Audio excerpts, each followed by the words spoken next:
যদি দেখার ইচ্ছা হয় তোমার নিঠুর মনে লয়।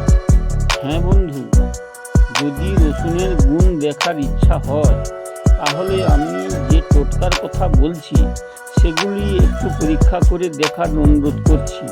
যেমন বাথরুম বা টয়লেটের দুর্গন্ধ রোধ করার জন্য রসুন ব্যবহার করুন। আমাদের বাড়িতে যে বাথরুম থাকে বা টয়লেট থাকে তাতে বেশ দুর্গন্ধ থাকে, সেই দুর্গন্ধ দূর করতে রসুন ব্যবহার করা যেতে পারে। কয়েকটা রসুনের কোয়াকে ব্লেন্ডারে পিষে পেস্ট বানিয়ে 1 লিটার জলে মিশিয়ে মিশ্রণটিকে ভালো করে ঝাঁকিয়ে টয়লেটে অল্প অল্প করে ছড়িয়ে দিন। দেখবেন কয়েক সেকেন্ডের মধ্যে টয়লেটের দুর্গন্ধ চলে গেছে। এটি একেবারে প্রাকৃতিক এবং সস্তা।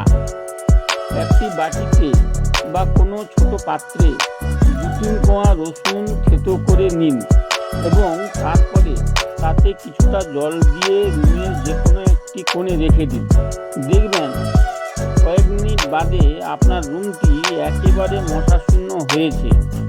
আবার আপনি যদি কয়েকটা রসুন কোয়া পিষে পরিমাণ মতো জলের সঙ্গে ভালো করে মিশিয়ে জলটা ছেঁকে নিয়ে একটা স্প্রে বোতলে ভরুন, তারপর রুম ফ্রেশনারের মতো রুমে স্প্রে করে দিন। দেখবেন এটি যেমন প্রাকৃতিক রুম ফ্রেশনারের কাজ করবে, ঠিক তেমনি রুমকে মশা মাছি মুক্ত ও জীবাণুমুক্ত করবে।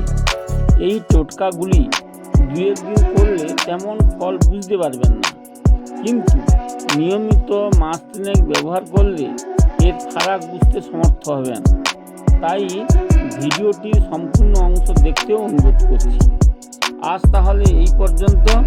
ভিডিওটি ভালো লাগলে লাইক করবেন এবং বন্ধু আত্মীয়দের সঙ্গে শেয়ার করবেন, আর অবশ্যই চ্যানেলটিকে সাবস্ক্রাইব করে পাশে থাকবেন।